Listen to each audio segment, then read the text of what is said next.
Assalamualaikum warahmatullahi wabarakatuh.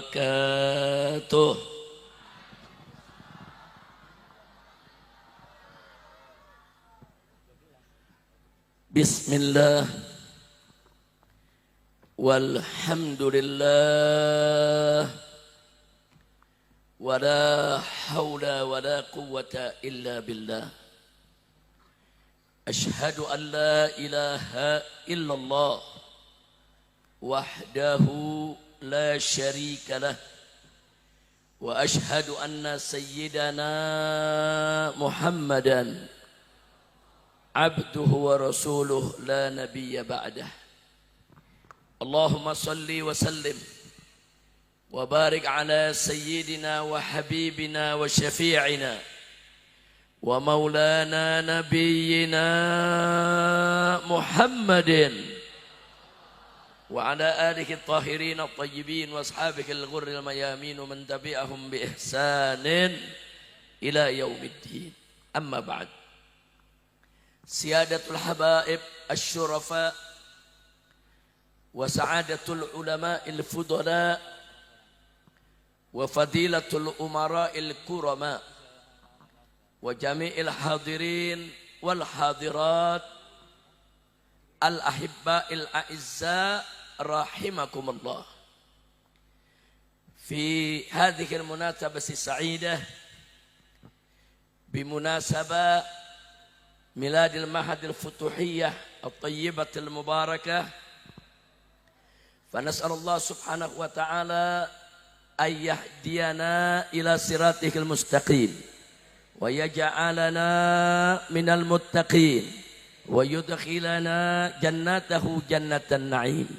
Wa nas'alullah subhanahu wa ta'ala an yubarik li hadzal ma'had wa yubarik li syaikhi hadzal ma'had wa yubarik li talamidhi hadzal ma'had wa an yaj'al hadzal ma'had ma'hadan salihan tayyiban munawwaran mubarakan nafi'an. Amin ya rabbal alamin.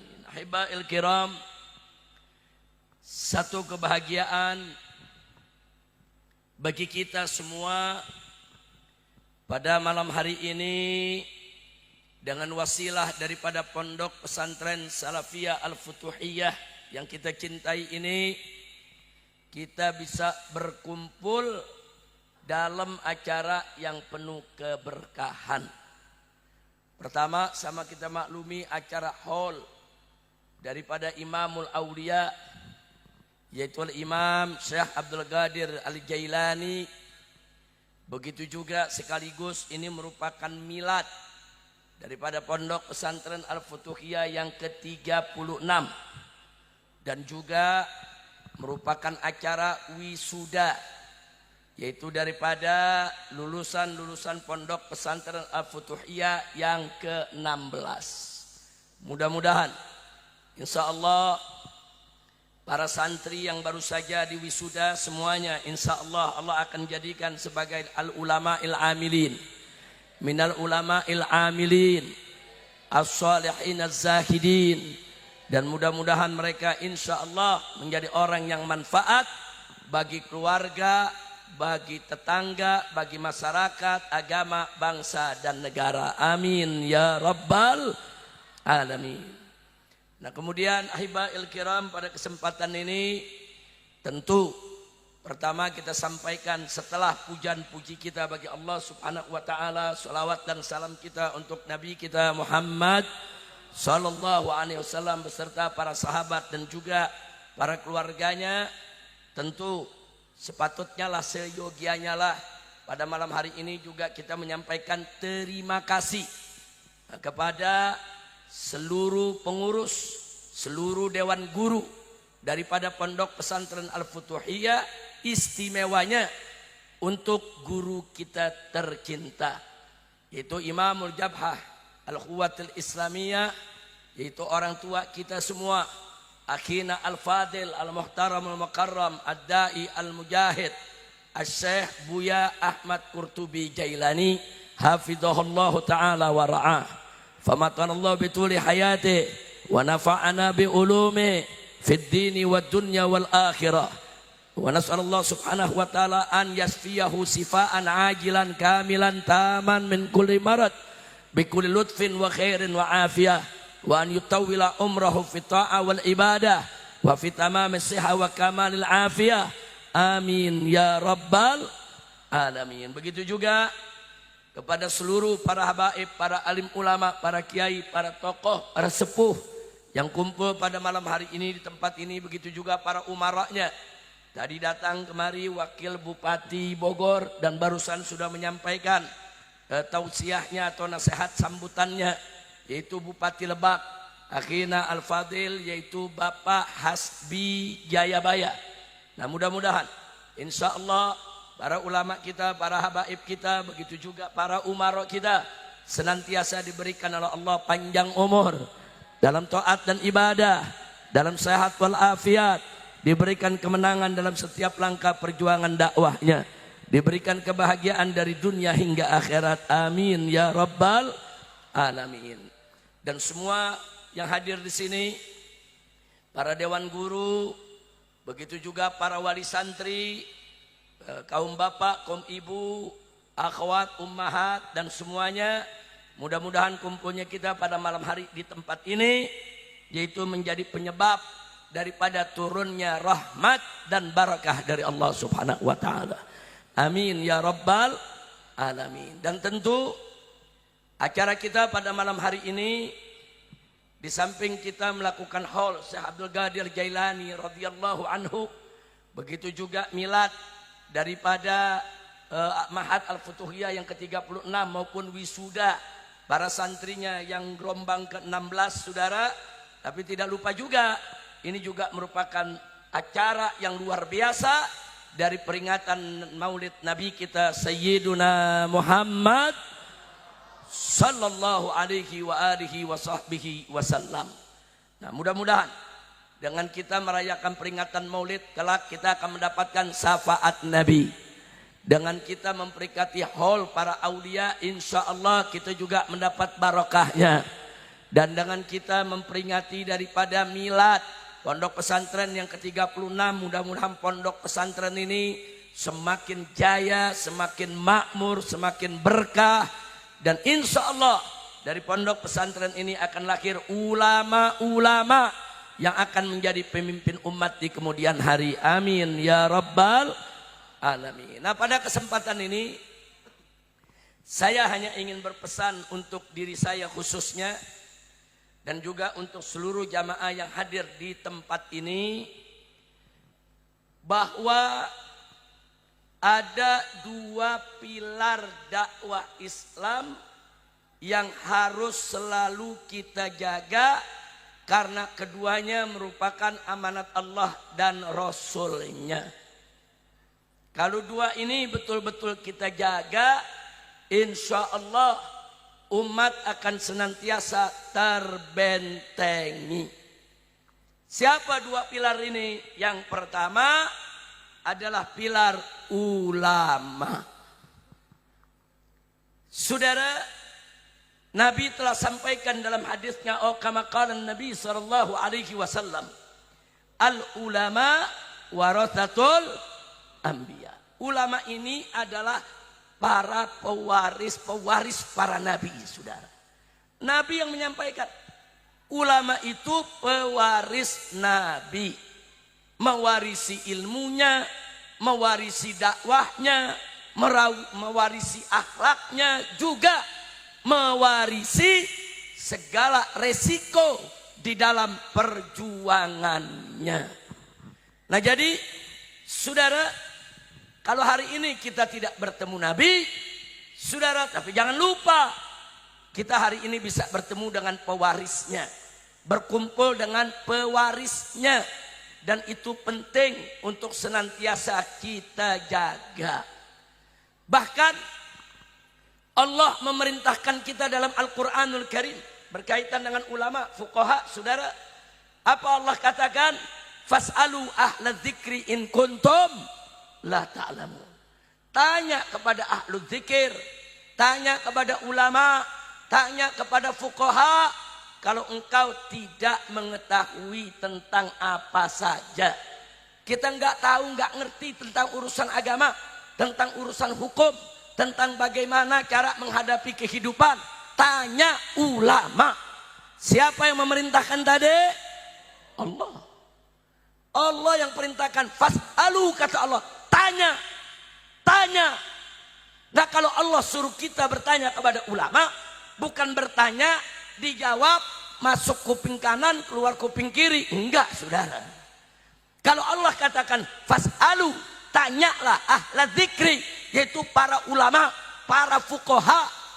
Saudara, kalau Allah perintahkan tanya, berarti begitu ada jawabannya ikuti.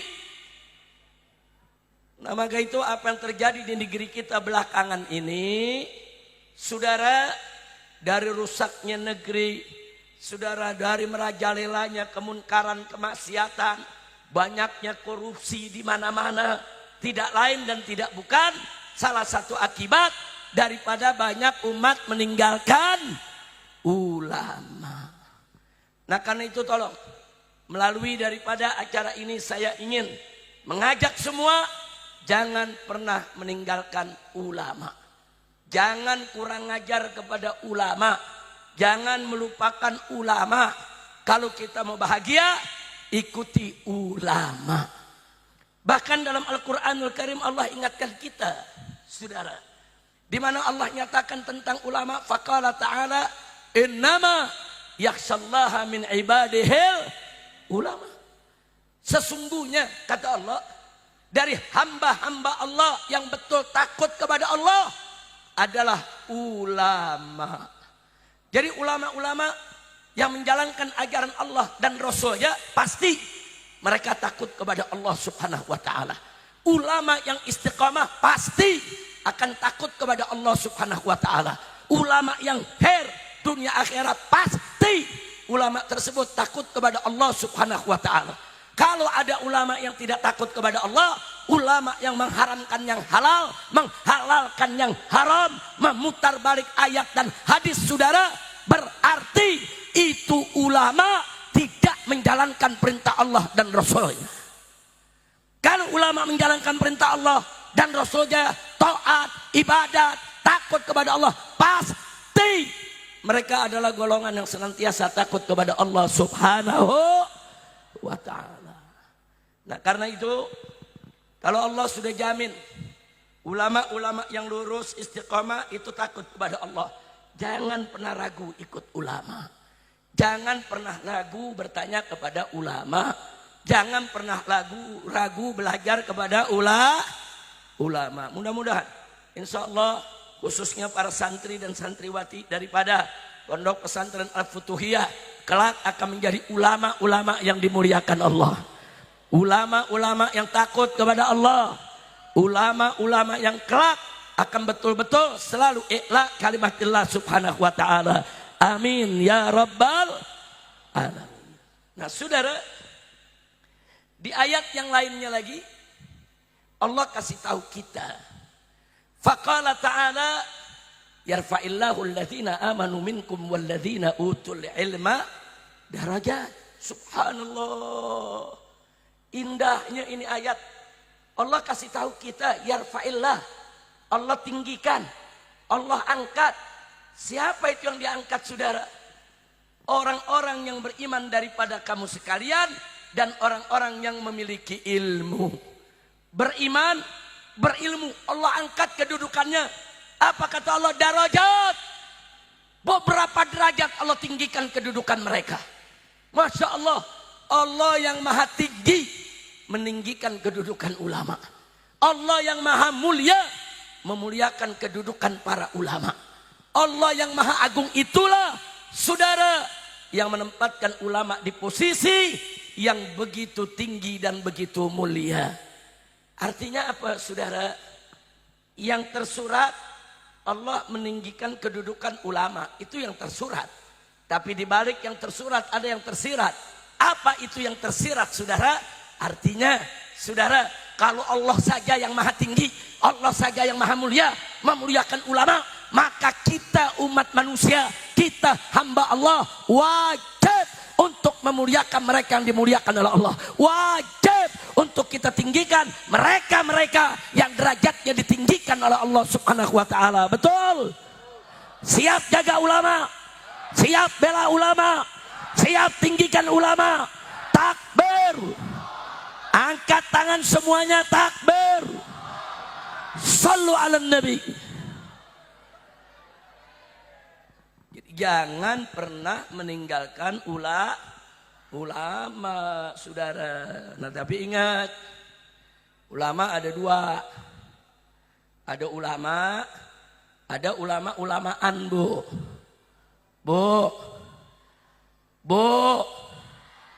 Ada ulama, ada ulama-ulamaan. Ulama ngajak kita ke sorga. Ulama-ulamaan ngajak kita ke sorga-sorgaan. Nah, sekarang saya mau tanya dulu nih, semua yang hadir sini mau ke sorga apa sorga-sorgaan? Jawab yang keempat. Ada yang ilmunya tinggi, ada yang ilmunya menengah, ada yang ilmunya rendah, saudara.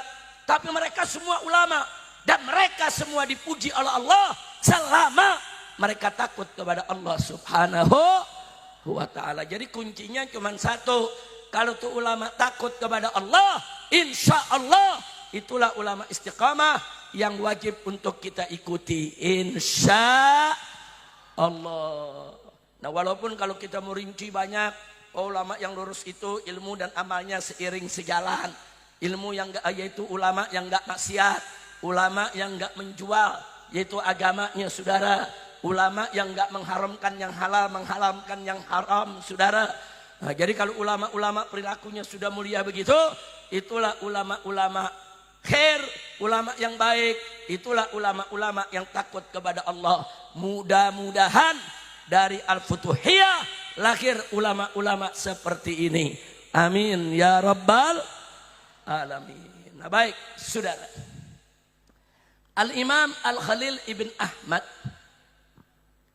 radhiyallahu taala anhu, pernyataannya pernah dikutip oleh Al-Imam Al-Ghazali di dalam kitab Ihya Ulumuddin, saudara, tentang ulama, di mana Imam Ghazali menyampaikan bahwa Al-Imam Al-Khalil ibn Ahmad pernah mengatakan, ar-rijalu arba'atun. Saudara, rijal itu ada 4 macam. Manusia itu, saudara, ada 4 macam. Yang pertama, rajulun yadri wa yadri annahu yadri fadzalika alimun fattabi'uhu. Kata beliau. Yang pertama adalah rajulun yadri, orang yang tahu. Wa yadri annahu yadri, dan dia tahu kalau dirinya tahu. Apa kata Imam Khalil, saudara? Fadzalika alim. Itulah yang disebut orang alim. Lalu apa kewajiban kita? Fattabi'u, ikuti dia. Jangan ragu, ikutin. Rajulun yadri wa yadri annahu yadri. Orang yang tahu kalau dirinya tahu. Orang yang tahu dan tahu kalau dirinya tahu. Orang yang tahu, orang yang punya ilmu. Dan dia tahu, dia paham kalau dirinya punya ilmu, saudara. Seperti siapa? Ulama punya ilmu diamalkan. Ulama punya ilmu diajarkan. Ulama punya ilmu dia sebarkan. Itu namanya rajulun yadri wa yadri annahu yadri, saudara. Orang yang tahu dan tahu kalau dirinya tahu, saudara. Nah, orang yang seperti ini fadzalika alim. Itulah ulama yang sejati. Jadi kalau mau kenal ulama, itu yang begini ulama. Kewajiban kita apa? Fattabi'u, ikuti dia. Jadi nggak usah ragu lagi. Kalau kita bertemu dengan seorang ulama yang dia sadar kalau dirinya ulama, dia punya ilmu, diamalkan ilmunya. Dia punya ilmu, dia punya ucapan dan perilakunya nggak bertentangan dengan ilmunya. Dia punya ilmu, dia sebarluaskan, dia ajarkan. Saudara, semua perbuatannya berimam kepada ilmunya, saudara. Yang begini jangan ragu, ikuti. Insya Allah dia akan membawa kita ke surga Allah. Amin ya rabbal alamin. Kira-kira yang pertama jelas tidak? Mudah-mudahan kita semua termasuk golongan ini. Amin. Allahumma ij'alna minhum. Allahumma ij'alna minhum. Allahumma ij'alna minhum. Amin ya rabbal alamin. Yang kedua, kata Imam Khalil, yang kedua, warajulun yadri wala yadri annahu yadri. Orang yang tahu tapi tidak tahu kalau dirinya tahu, saudara. Dia tahu tapi dia nggak tahu kalau dirinya tahu. Dia punya ilmu, dia nggak sadar kalau dirinya punya ilmu. Dia punya ilmu, dia nggak amalkan ilmunya. Dia punya ilmu, dia nggak sebarluaskan ilmunya. Dia punya ilmu, tapi perilakunya bertentangan dengan ilmunya, saudara. Ini orang yang yadri, dia tahu. Wala yadri, tapi dia nggak tahu. Annahu yadri, kalau dirinya tahu, saudara. Nah, yang seperti ini bagaimana, saudara? Kata Imam Khalil, saudara, fadzalika naim fa'ikituhu. Orang yang seperti ini sama seperti orang yang tidur. Orang yang tidur, dia nggak sadar, dia belum bangun dari tidurnya, dia belum terjaga dari lelap dan nyenyaknya tidur, saudara. Lalu apa kewajiban kita? Kata beliau, fa'aikidu, bangunkan dia dari tidurnya, saudara. Jadi kalau ada ulama, dia punya ilmu, tapi ilmunya nggak diamalkan, ilmunya nggak diajarkan, perbuatannya bertentangan dengan ilmunya, dia seperti orang yang tidur. Kewajiban kita jangan diikuti, tapi bangunkan dia dari tidurnya. Nah, bagaimana maksudnya bangunin dari tidurnya, saudara? Tegur, tegur. Hei saudaraku, Anda ini punya ilmu. Anda lulusan pondok pesantren. Anda muridnya Habib Anu, Kiai Anu, ulama Anu. Tapi kenapa perbuatan Anda begini? Kenapa Anda tidak amalkan? Tegur. Bangunin dia dari tidurnya, sudah. Bukan dimusuhi, bangunkan dari tidurnya. Fa'aikidu. Kira-kira jelas gak? Mudah-mudahan kita nggak termasuk golongan ini. Amin. Amin. Amin ya rabbal alamin. Sekarang yang ketiga. Warajulun la yadri wa yadri annahu la yadri. Fadzalika mustarsidun fa'arsiduhu. Masya Allah. Apa yang ketiga, saudara? Rajulun la yadri. Orang yang tidak tahu. Wa yadri, tapi dia tahu. Annahu la yadri, kalau dirinya nggak tahu, saudara. Artinya orang nggak punya ilmu, tapi sadar diri, tahu diri, kalau dirinya nggak punya ilmu, saudara. Contoh, dia nggak punya ilmu, dia mau belajar sama guru. Dia nggak punya ilmu, dia mau masuk pondok pesantren untuk nimba ilmu. Dia nggak punya ilmu, dia mau hadir di majelis-majelisnya orang-orang yang punya ilmu, saudara. Itu namanya nggak punya ilmu tapi tahu diri. Kalau dirinya tuh nggak punya ilmu. Orang semacam ini, kata Khalil Ibn Ahmad, ini bukan orang bodoh. Ini namanya fadzalika mustarsyid. Itulah orang yang sedang mencari petunjuk, saudara. Itulah orang yang sedang mencari jalan untuk menjadi orang yang cerdas dan pintar, saudara. Mustarsyid. Kewajiban kita fa'arsidu, tunjukkan dia, ajarkan dia, berikan dia ilmu. Masya Allah, alhamdulillah. Nah, mudah-mudahan semua santri juga masuk golongan ini. Amin. Amin. Enggak punya ilmu tapi tahu diri. Bagus tidak? Bagus tidak? Enggak punya ilmu tapi dia tahu diri, dia belajar, dia nyantren. Alhamdulillah. Yang keempat, saudara. Yang keempat, warajulun la yadri wa la yadri annahu la yadri, saudara. Orang yang tidak tahu dan tidak tahu kalau dirinya tidak tahu. Paham nggak? Orang nggak tahu, nggak punya ilmu, tapi nggak sadar kalau dirinya nggak punya ilmu. Udah nggak punya ilmu, nggak mau belajar. Udah nggak punya ilmu, nggak mau nimba ilmu, saudara. Udah nggak punya ilmu, kiai ditantang. Zaman sekarang ada gak? Udah nggak punya ilmu, kiai dibodoh-bodohin. Ada gak yang model begitu? Ada gak yang model begitu? Mana orangnya? Aing bledok sih ya. Kurang ngajar itu yang begitu, betul? Betul? Apa kata Imam Khalil? Orang yang model begini, saudara, yang model begini nih, saudara, fadarika jahil. Itulah yang disebut orang jahil, bodoh. Lalu apa kewajiban kita? Menarik.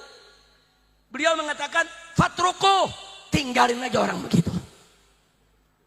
Udah tinggalin aja. Ada yang protes, Habib, orang bodoh kan mestinya diajarin. Masa orang bodoh ditinggalin?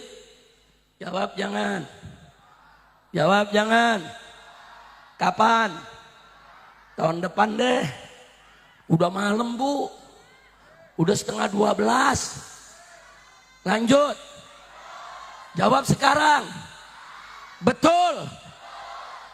Tega. Saudara, Imam Khalil bilang itu orang bodoh. Tinggalin aja. Kenapa orang bodoh kok yang model begini ditinggalin? Bagaimana mau diajarin? Kiai aja dilawan. Kiai dilawan, ulama dibodoh-bodohin, saudara. Udah bodoh bikin fatwa sendiri. Ada gak? Ada gak? Ini dia, saudara, yang begini nih. Udah nggak tahu kalau dirinya nggak tahu, saudara. Dirinya bukan ulama, sok ngelawan ulama, saudara. Ulama besar dilawan, ulama besar dibodoh-bodohin semua, saudara. Nah kalau sudah begini, tinggalin, kata Imam Khalil. Oh kenapa Tuan Imam? Kok nggak diajarin aja, dia kan orang bodoh. Percuma. Kenapa percuma? Orang kiai aja dilawan, bagaimana bisa diajarin? Betul? Saya mau tanya, orang kalau udah ngelawan sama kiai, bisa diajarin? Bisa diajarin? Sampai budak juga gak bakal ngerti, saudara. Masya Allah. Lalu pertanyaannya, lalu apa manfaat ditinggalin? Maksudnya ditinggalin, yang begini kita boikot, saudara. Kalau dia ngedekat, kita ngejauh. Dia mau ngomong, kita menghindar. Nanti lama-lama dia mikir, oh kenapa ya orang pada lari dari saya? Kenapa ya orang gak mau denger saya? Oh saya goblok sok tahu sih. Nah, kalau udah ngomong begitu udah mulai sadar tuh, betul? Betul? Nah kalau dia mulai sadar, oh saya goblok sok tahu sih. Ya sudahlah kalau begitu besok saya gak boleh sok tahu lagi. Saya mulai mau ngaji lagi. Nah kalau sudah berubah, dia sadar dirinya gak tahu, tapi sok tahu. Nah dia sadar, mulai mau ngaji, baru kita ajarkan.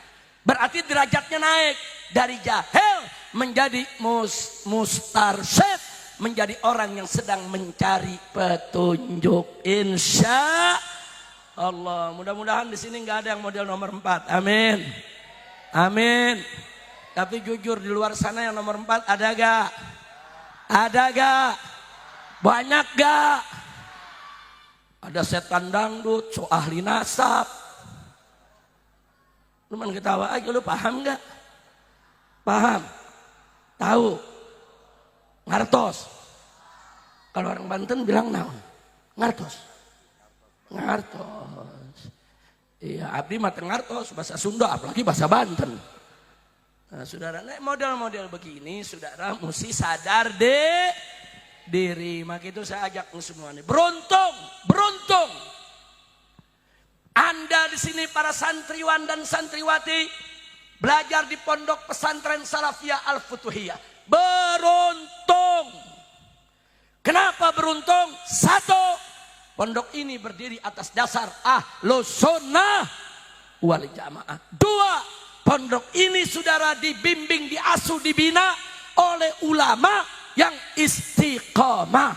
Dai juga, guru juga, mujahid juga, dakwah juga, amar ma'ruf juga, nahi munkar juga, perhatian dengan jihad di Palestina juga. Takbir.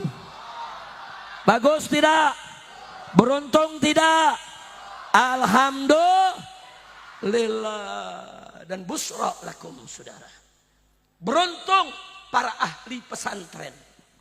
Kenapa? Sampai hari ini, sampai detik ini, belum ada satupun sistem pendidikan di dunia yang bisa menandingi keunggulan sistem pendidikan di pondok pesantren, saudara. Belum ada. Belum ada. Itu sekolah-sekolah umum, universitas-universitas yang dibangun oleh pemerintah, yang dibangun saudara oleh oligarki, yang dibangun oleh orang-orang kaya di seantero dunia, saudara, tidak akan pernah bisa menandingi kualitas pendidikan pondok pesantren. Betul? Kita buktikan. Kalau kita nggak buktikan nanti dianggap kita ngaku-ngaku doang, saudara. Betul? Mau dibuktikan? Kapan? Sekarang lagi Pak Kiai. Masya Allah, perhatikan baik-baik pembuktiannya, saudara. Dalam dunia pendidikan itu ada taklim, ada tarbiyah, ada takdib, saudara. Di pesantren tiga-tiganya ada. Taklim ada, tarbiyah ada, takdib ada. Tapi kalau di sekolah umum yang ada cuma taklim doang, saudara. Apa sih bedanya? Taklim itu pengajaran. Guru ngajarin. Rukun sholat itu begini, cara sholat begini. Habis itu anak murid pulang sekolah, selesai. Apa sih murid sholat apa enggak sholat, si guru enggak tahu. Jangan-jangan gurunya enggak sholat juga. Ya terus terang aja kalau pelajaran umum kan begitu, betul? Betul? Dia cuma ngajarin, saudara. Cara sholat tuh begini. Si murid sholat nggak sholat, dia nggak tahu, saudara. Jangankan si murid, kadang-kadang gurunya ikut nggak sholat, betul? Kenapa? Karena dia cuma ngajar. Kalau nanti dia ketangkep basah nggak sholat, Ustaz, Pak Guru kan ngajar sholat di sekolah. Kok Pak Guru nggak sholat? Dia bilang apa? Ya yang penting kan saya ngajar ilmunya. Sholat nggak sholat urusan masing-masing. Bisa begitu? Kacau tidak? Kacau tidak? Di pesantren nggak bisa begitu, saudara. Di pesantren, di halagonya diajarkan begini cara sholat. Masuk adzan, santri digiring semua ke masjid, saudara. Gurunya ikut sholat, bahkan guru ikut melihat bagaimana dirinya, bagaimana qiyamnya, bagaimana rukuknya, bagaimana sujudnya, bagaimana lurus shafnya, saudara. Semua diawasi. Setiap masuk waktu sholat, 5 waktu, bahkan ditambah dengan sholat duhanya, ditambah dengan tahajudnya, ditambah dengan witirnya, ditambah dengan sholat hajatnya, saudara. Bahkan zikir-zikirnya diperhatikan oleh para guru, betul? Betul? Itu namanya apa? Tarbiyah, saudara. Jadi bukan sekedar taklim. Di kelas taklim diajarin. Masuk, saudara, di ruang lingkup pesantren, di masjid dan lain sebagainya, itu ada tarbiyah. Langsung diterapkan, dididik dalam pengawasan guru selama 24 jam. Bagus tidak?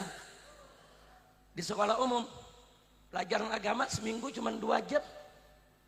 1 minggu cuma 2 jam. Santri di pesantren sehari 24 jam. Di sekolah belajar agama cuma 2 jam 1 minggu. Mau belajar apa? Bagaimana mau tarbiyah? Taklim ada, kita akui. Tarbiyah no. Tidak ada tuh yang namanya tarbiyah di sekolah umum, saudara. Takdib, oh pesantren paling jago soal takdib, saudara. Coba-coba enggak sholat, ada sanksi, saudara. Langsung diterapkan sanksinya. Sanksi yang ada di pesantren-pesantren berbeda-beda. Ya, untuk apa sanksi tersebut? Agar si santri kapok, jera, tidak berani lagi untuk meninggalkan kewajibannya, saudara. Itu namanya takdib. Di sekolah umum, boro-boro takdib soal sholat. Soal sholat enggaknya murid aja dia enggak tahu, saudara. Nah begitu saya tanya, kalau begitu pesantren bagus tidak? Jawab semua, bagus tidak? Pengawasan pesantren 24 jam, bagus tidak? Bagus tidak? Takbir. Jadi mana lebih bagus, sekolah umum di luar sana atau pesantren? Sekolah umum atau pesantren? Senang hidup di pesantren? Senang belajar di pesantren? Takbir. Nah karena itu saudara, sampai hari ini pesantren tumbuh makin hari makin banyak. Dan muridnya juga nggak pernah ada yang kurang saudara. Nah kemudian ada yang takut. Ada yang takut saudara. Ada kelompok yang takut kalau pesantren ini makin subur. Takut kalau pesantren makin banyak. Mereka takut kalau nanti dari pesantren dilahirkan pejuang-pejuang Islam. Saudara yang siap menegakkan Islam. Mereka adalah kelompok Islamofobia. Kelompok yang takut kepada Islam. Kelompok yang selalu curiga kepada Islam. Takut. Nah mereka iri. Mereka dengki.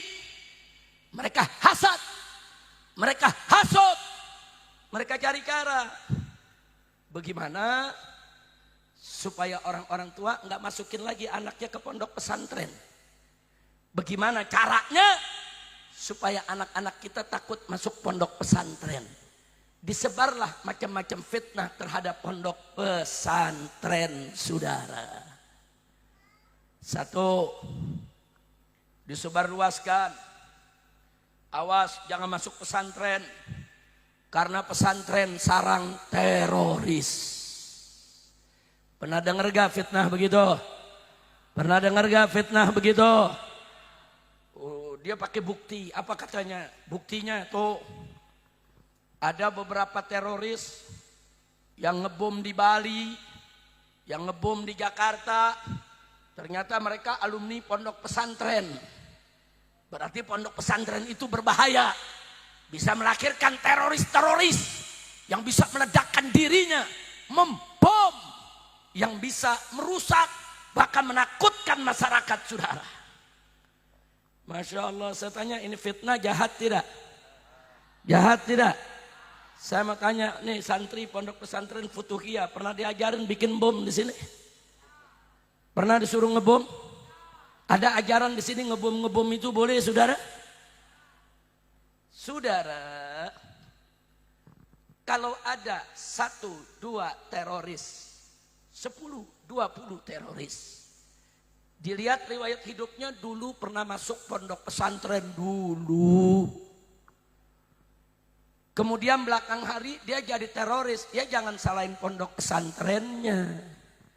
Itu bukan pondok pesantrennya yang salah. Emang muridnya aja enggak benar. Betul? Betul? Betul? Kalau gara-gara 1, 2 lulusan pondok pesantren terlibat terorisme. Terus semua pondok pesantren dianggap sarang teroris. Nah kalau begitu saya ngomong, lulusan UGM, saudara banyak jadi koruptor. Lulusan UI banyak jadi koruptor, betul? Apa boleh kita bilang UI itu sarang koruptor? Apa boleh UGM itu kita bilang sarang koruptor? Boleh tidak? Enggak boleh. Itu kan oknumnya. Ada yang ngaku lulusan UGM, ijazahnya nggak jelas sampai sekarang. Ada tidak? Ada tidak? Kerjaannya tiap hari ngebohong melulu. Pagi bangun tidur ngebohong, siang bohong, sore bohong, malam bohong, saudara.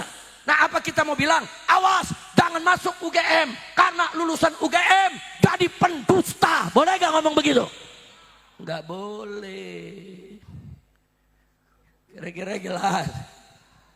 Tahu orangnya, tahu? Tahu? Lu jangan sebut. Tapi yang tadi disebut belakang emang benar tuh. Coba lu jangan sebut. Jangan disebut, jangan. Bu, paham bu ya? Bu. Bu. Sekarang saya mau tanya, lulusan universitas yang jadi koruptor ada gak? Banyak gak? Apa boleh terus kita bilang jangan masuk universitas karena universitas semua sarang koruptor? Boleh gak? Nggak boleh. Begitu juga pesantren.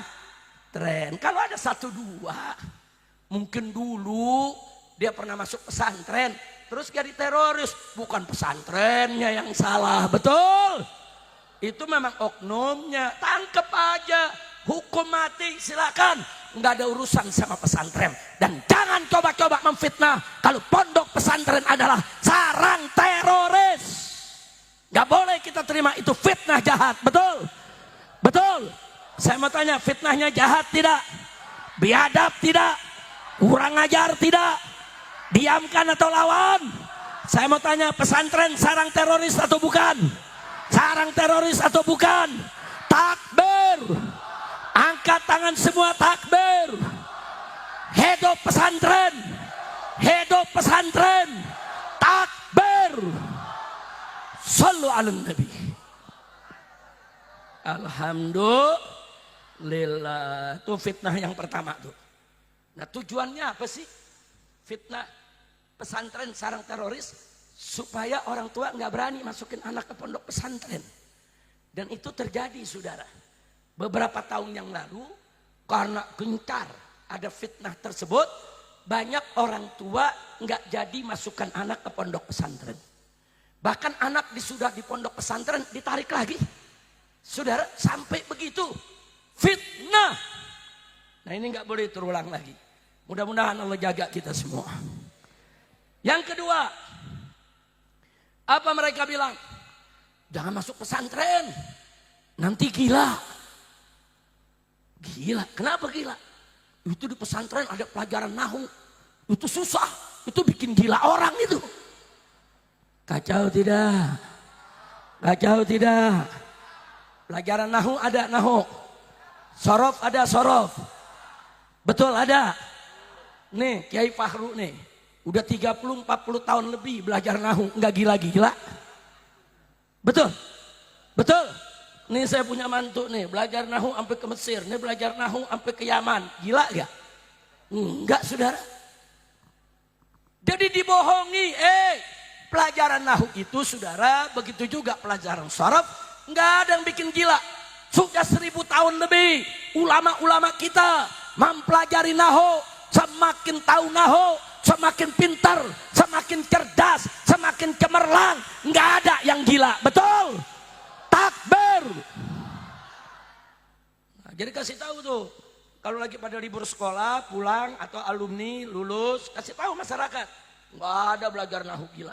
Saya belajar nahwu belasan tahun nggak apa-apa, malah otak saya diasah makin bagus, alhamdulillah. Kira-kira jelas gak? Paham gak? Ada lagi fitnah ketiga, ini yang paling gawat. Ini yang paling gawat nih, banyak santri terpengaruh. Mau tahu gak?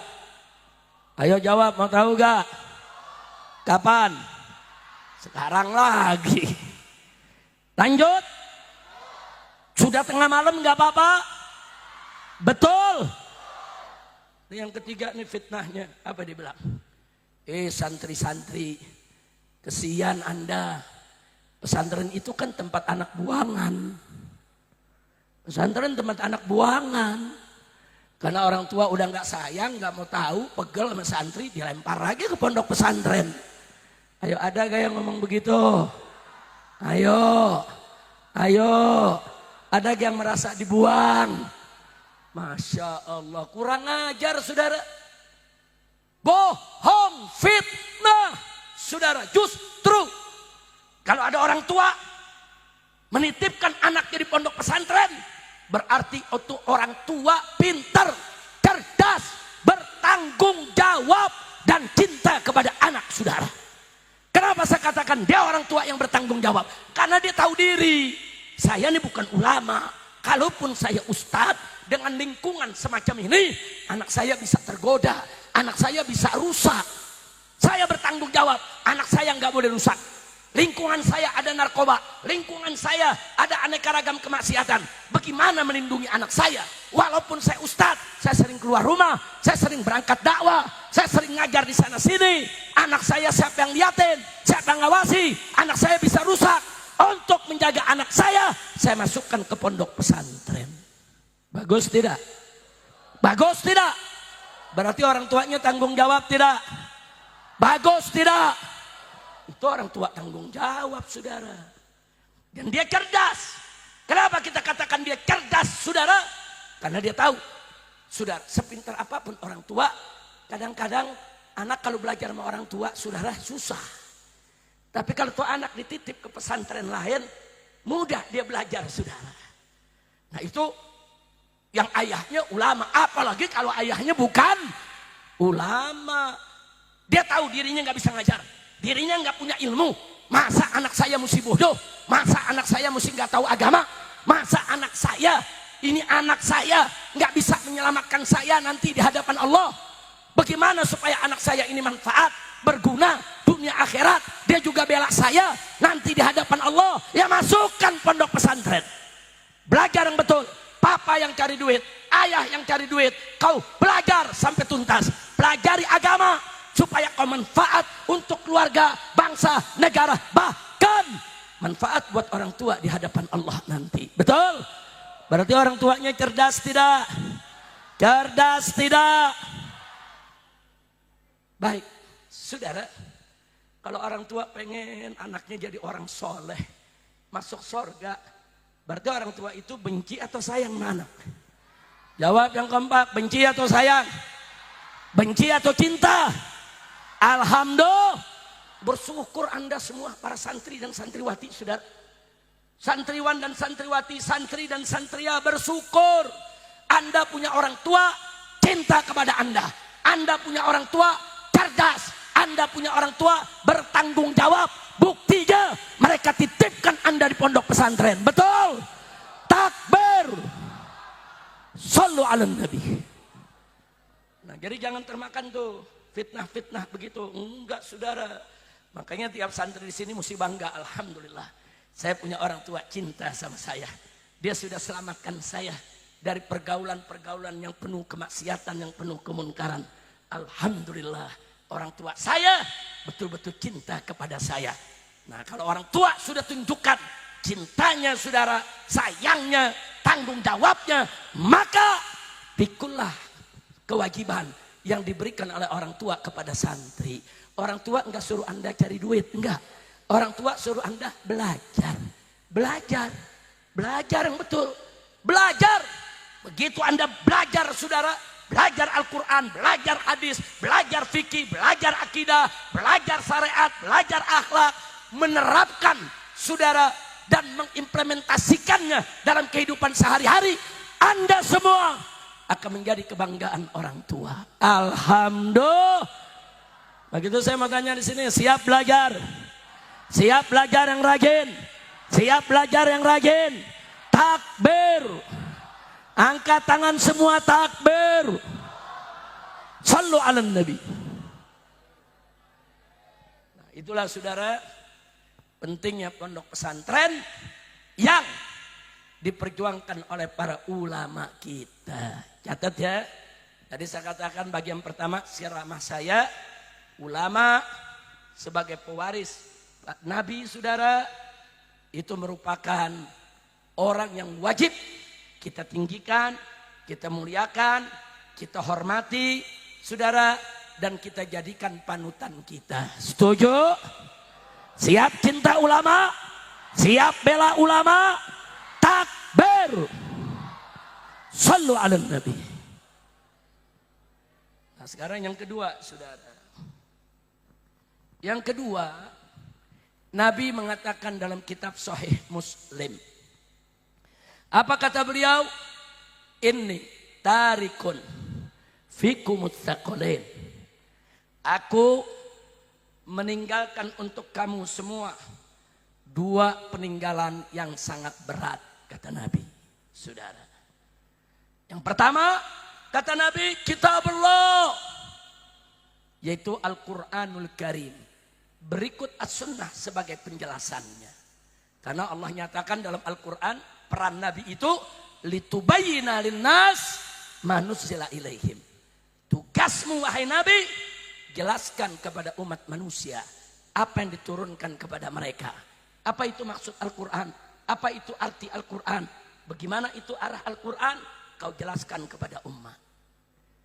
Nah, jadi saudara, Al-Quran Allah ditinggalkan oleh Nabi sebagai amanat yang berat untuk kita semua. Siap jaga Al-Quran.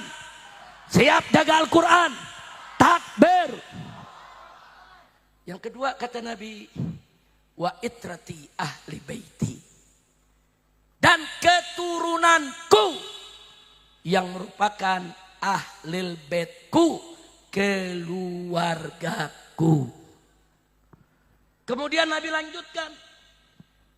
Sampai 3 kali Nabi ucapkan. Udzakirukumullah fi ahli baiti. Udzakirukumullah fi ahli baiti. Udzakirukumullah fi ahli baiti. 3 kali Nabi ucapkan. Apa kata beliau? Aku ingatkan kamu sekalian, hai umatku, kepada Allah tentang keluargaku. Aku ingatkan kepada kamu sekalian, hai umatku, kepada Allah tentang keluargaku. Aku ingatkan kamu sekalian, hai umat Islam, kepada Allah tentang keluargaku. Sampai 3 kali Nabi sebut, saudara. Ada apa 3 kali Nabi sebut, saudara? Sebab Nabi tahu beliau seorang Nabi yang mendapat wahyu dari Allah, mendapat berita-berita langit dari Allah. Beliau tahu sepeninggal beliau, ahlul baitnya secara turun-temurun sampai kiamat nanti, saudara, akan hidup bainal muhib wal mubghid. Mereka akan hidup di antara pecinta dan pembenci.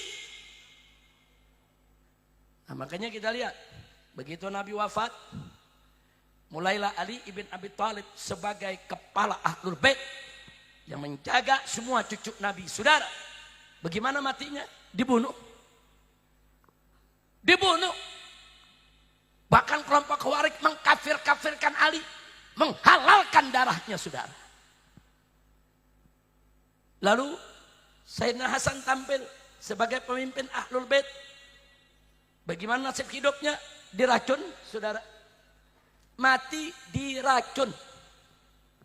Kemudian setelah itu tampil Sayyidina Husain, cucu Nabi, adik Sayyidina Hasan. Apa yang terjadi? Dibantai di padang Karbala, saudara. Bersama keluarga dan bersama para sahabatnya. Dibantai, saudara. Nah, setelah itu bagaimana keturunannya, saudara? Keturunannya mulailah satu persatu menyebar. Ada yang ke Irak, ada yang ke Yaman, ada yang ke Mesir, ada yang ke Syria. Mereka bertebaran di seluruh muka bumi ini, saudara. Saya saat merenungkan peristiwa demi peristiwa, muncul pertanyaan. Kenapa ya? Kok kekhilafahan setelah Nabi nggak serahkan aja kepada keturunannya? Kenapa Nabi serahkannya suro antara umat Islam? Kenapa bukan keturunan aja langsung Nabi tunjuk? Pokoknya nanti setelah aku wafat, nih anak cucuku semua nih mesti jadi khalifah. Kalau Nabi mau sampaikan begitu bisa. Tapi kenapa Nabi nggak lakukan itu, saudara? Karena memang Allah nggak menghendaki begitu. Allah sudah berikan, saudara, ciri ahlus sunnah wal jamaah umat Nabi adalah wa amruhum syura bainahum. Urusan mereka diselesaikan dengan musyawarah. Itu satu.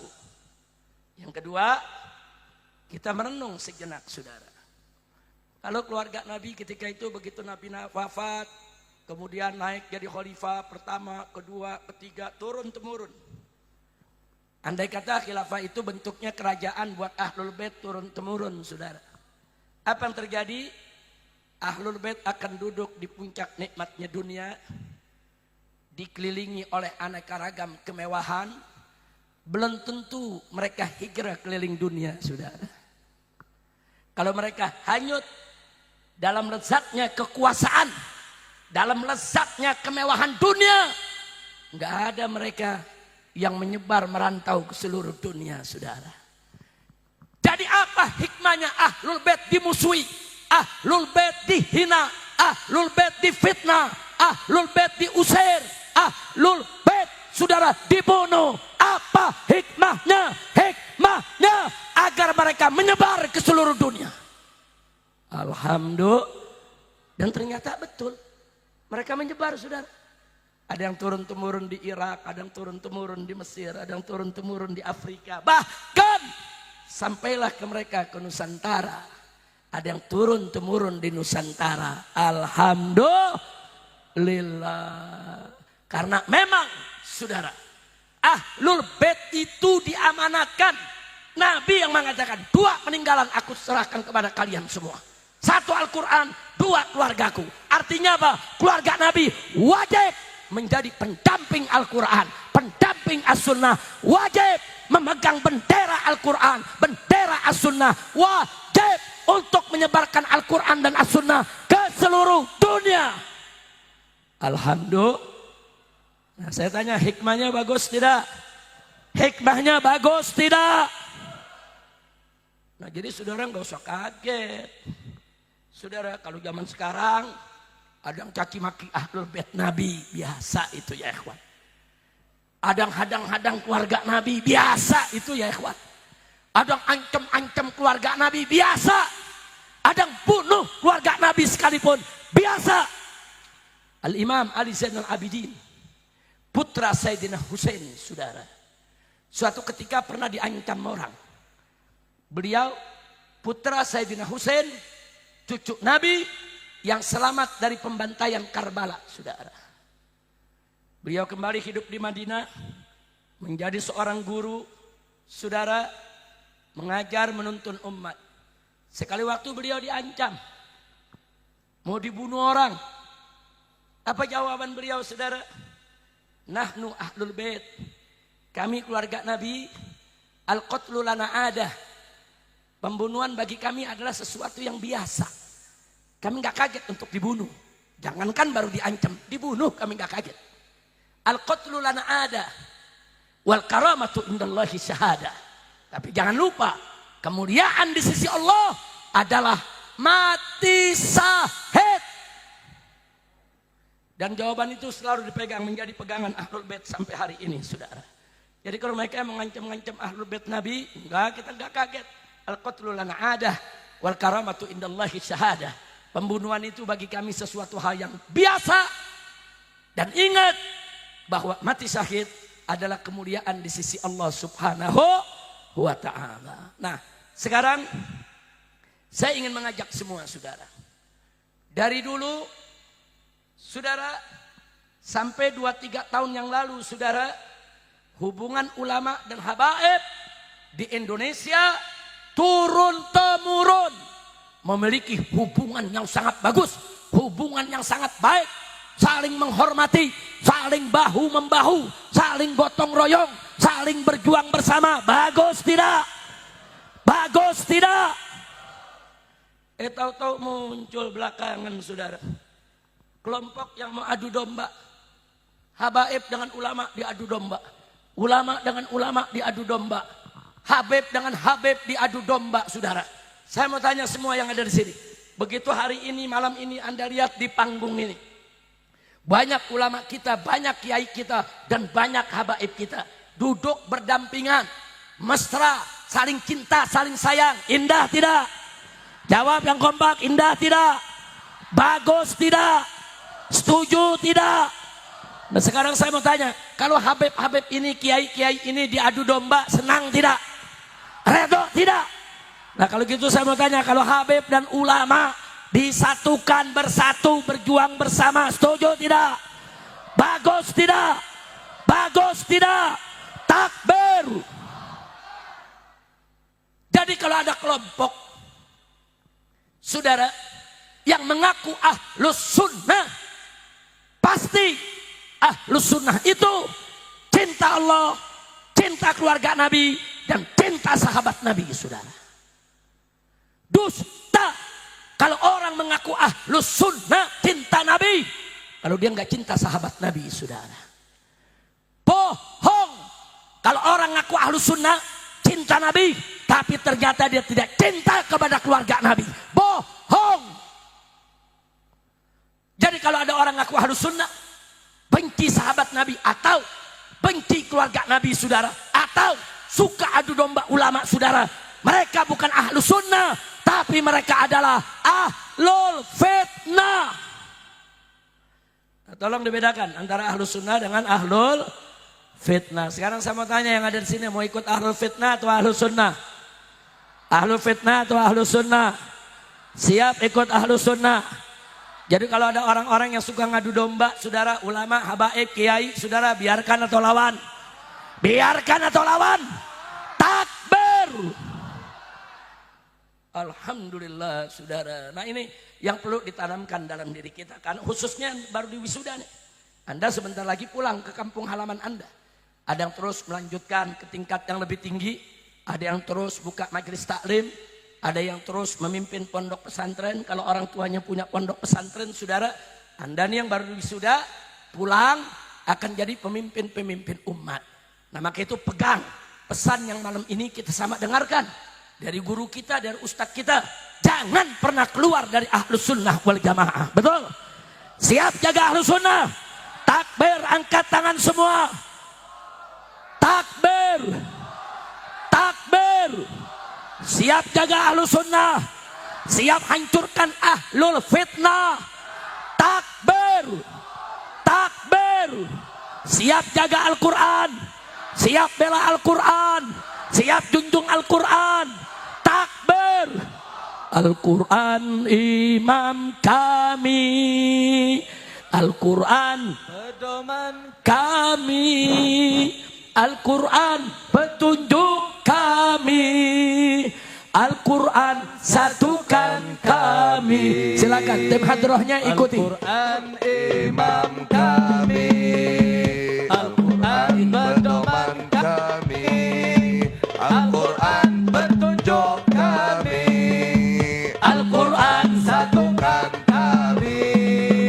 aksi bela Islam, aksi bela Islam, aksi bela Islam. Allah Allahu Akbar. Aksi bela Islam, aksi bela Islam, aksi Bela Islam. Allah Allah. Angkat tangan semua.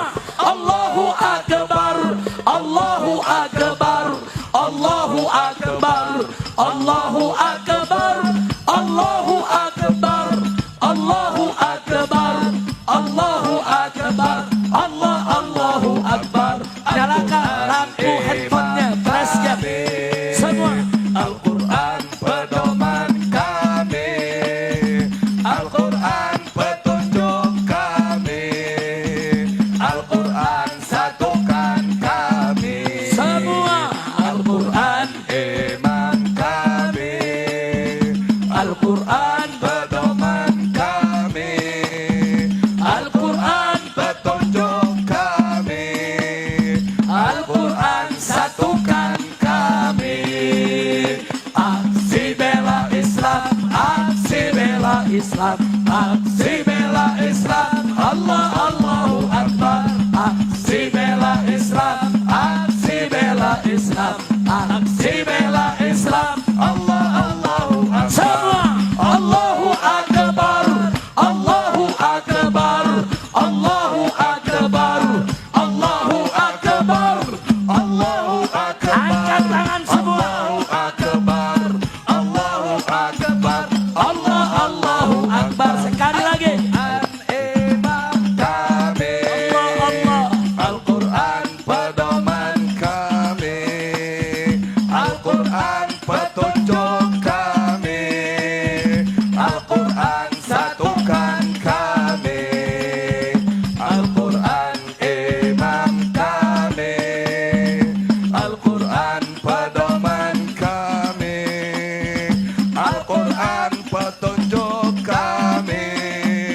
Al-Quran Satukan kami. Aksi bela Islam. aksi bela Islam. Aksi bela Islam. Allah Allahu Akbar. Aksi bela Islam. Aksi bela Islam. Aksi bela Islam. Allah Allahu Angkat tangan semua kembali di atas. Akbar. Allahu Akbar. Allahu Akbar. Allahu Akbar.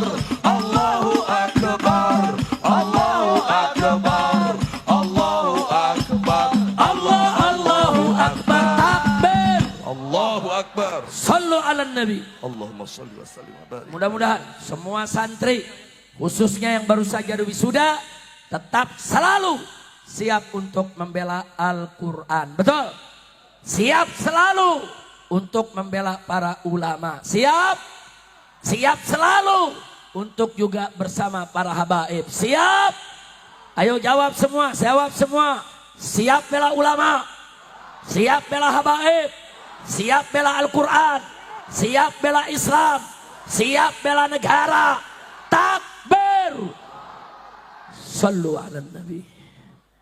Nah baik, ibadallah yang saya cintai, setelah panjang lebar saya menyampaikan apa yang perlu disampaikan pada kesempatan malam hari ini. Akhirnya di penutup, karena sudah jam 12, saudara. Jangan lupa tadi ada kabar dari Kiai Fahru, begitu juga Buya Qurtubi, kalau tidak ada halangan bulan Oktober tanggal 19 Oktober hari Sabtu kita akan menggelar tablik akbar. 19 Oktober hari Ahad. 19 Oktober hari Ahad dari pagi sampai siang kita akan menggelar tablik akbar untuk keselamatan NKRI dan kemerdekaan Palestina. Istighosah kubra di alun-alun Pandeglang, insya Allah. Siap hadir? Siap hadir? Catat hari apa? Ahad. Tanggal berapa? 19 bulan apa? Oktober. Tinggal 2 minggu lagi nih. Nah mudah-mudahan para kiai, para sepuh semua bisa hadir di sana. Doakan biar saya sehat, Buya Qurtubi sehat, kita sama-sama datang ke Pandeglang. Setuju? Siap hadir? Takbir. Nah akhirnya yuk sama-sama kita baca suratul Fatihah. Semoga semua yang hadir di sini tidaklah pulang dari tempat ini kecuali dosanya diampuni oleh Allah. Kesalahannya dimaafkan, penyakitnya disembuhkan, kesempitannya diluangkan, dan kesulitannya dimudahkan. Utang piutangnya dilunaskan, jodohnya dientengkan, rezekinya dimurahkan, rumah tangganya diharmoniskan, mendapatkan anak-anak keturunan yang solehin dan solehat, bahagia dari dunia hingga akhirat. Dan semoga ini semua di depan kita nih ada ratusan ini saudara, botol-botol air yang disiapkan, yang tadi kita sudah istighosah, tahlil, baca segala macam. Mudah-mudahan air ini semua, begitu juga air-air yang ada di tangan Anda, Allah berkahi. Nah kita baca Fatihah. Ala anallah subhanahu wa ta'ala an yubarik li hadhil miyah wa yubarik li syaribiha wa an yaj'alaha lahum sifaan li kulli marad wa dawaan li kulli da wa fatihan li kulli muglaq wa muyassiran li kulli asir. Al-Fatihah bil qabul wa tamami kulli sul wa ma'mul wa ila hadratir rasul wal batul wa ummiha wa ba'liha wa ikhwatiha wa baniha wa dzurriyyatiha wa muhibbiha bisirril Fatihah.